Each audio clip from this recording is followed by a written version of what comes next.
Salut à tous et bienvenue dans cette première vidéo de mon concept sur cette chaîne, j'ai nommé Anibio. Le concept d'Anibio est de vous présenter différents personnages d'anime sur un format court et rapide. Chaque semaine, vous pourrez choisir le prochain personnage dans les commentaires. Voilà, la parenthèse étant terminée, pour cette première vidéo, j'ai décidé de vous parler d'un personnage que j'ai beaucoup apprécié quand j'étais plus jeune, j'ai nommé Kanda Sorata.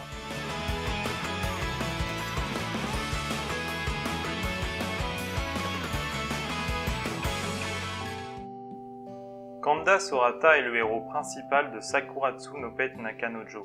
Cet anime est sorti en 2012 et comporte 24 épisodes. Il est basé sur un light novel japonais écrit par Hajime Kamoshida. C'est une comédie romantique avec sa touche de drame. Kanda Sorata était un jeune étudiant rêveur qui vivait dans le dortoir de son université. Tout se passait relativement bien dans sa vie. Mais un jour, alors qu'il se promenait avec son ami d'enfance, Nanami, il trouva un chat errant qu'il décida de garder en attendant de lui trouver un propriétaire. Peu de temps après, il fut convoqué par la direction qui n'acceptait pas les animaux au sein de leur établissement. Elle lui donna alors deux choix, abandonner le chat ou rejoindre le dortoir Sakuratsu, connu pour recueillir des personnes assez excentriques. Malgré les protestations de son ami, il décida de rejoindre ce dortoir où il fera connaissance avec les habitants de ce lieu, tous ayant un caractère bien particulier, notamment une certaine Mashiro qui lui causera bien des soucis.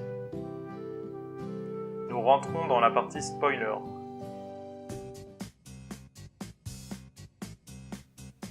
L'histoire commence sur les débuts de Sorata dans le dortoir de Sakuratsu et l'arrivée de cette Mashiro qui révélera avoir de gros problèmes pour s'occuper d'elle. Sorata va alors la prendre en charge, telle une relation entre un maître et son animal. Il se questionnera sur son désir de quitter Sakuratsu et de trouver un propriétaire pour ses chats. Oui, plusieurs, car il en trouvera d'autres entre-temps. Il finira par changer d'avis et restera à Sakuratsu. Par la suite, Nanami sera obligée de rejoindre Sakuratsu pour des raisons financières et décidera de prendre en charge Mashiro, ce qui permettra à Sorata de se concentrer sur son projet personnel, celui de concevoir un jeu. Cela ne durera pas longtemps, car Nanami fera un burn-out et sera obligée de redonner la charge de Mashiro à notre héros, et cette fois-ci, définitivement.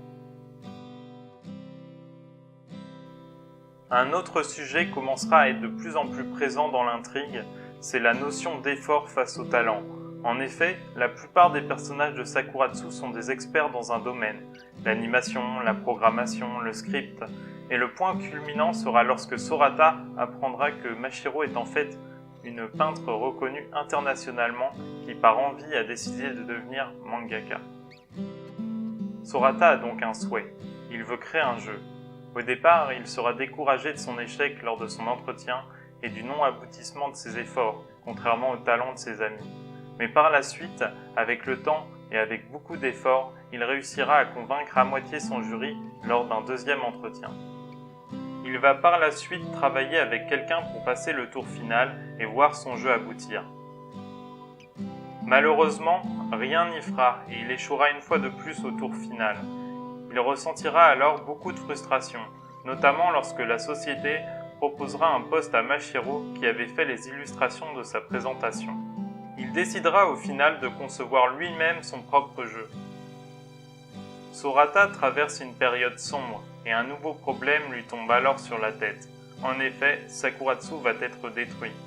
Ne l'acceptant pas, il tentera avec ses amis de tout faire pour éviter sa destruction. Mais les pétitions n'y changeront rien. Mashiro étant la cause de la destruction de Sakuratsu, elle décida de partir pour éviter celle-ci. Sorata ne pouvant laisser partir Mashiro, il déclara son amour pour elle sans savoir que Nanami ressentait la même chose pour lui. Sorata ira par la suite à la cérémonie de fin d'année de ses aînés de Sakuratsu. Il était loin de se douter que cela avait remplacé le discours par un message très poignant visé à sauver Sakuratsu. Le public, très touché par l'histoire, vota en faveur de la non-destruction de Sakuratsu. La fin d'année ayant eu lieu, les aînés laissèrent deux chambres vides qui allaient être remplies par deux nouveaux étudiants. Sorata et ses amis allaient être à leur tour les aînés de Sakuratsu. La boucle est bouclée. Voilà, c'est la fin de ce premier Anibio. Vous retrouverez un petit sondage sur le côté pour vous renseigner un petit peu plus sur ce qui vous intéresse. N'hésitez pas à laisser des noms de personnages que vous voudriez dans les commentaires. C'était Freddy, à bientôt.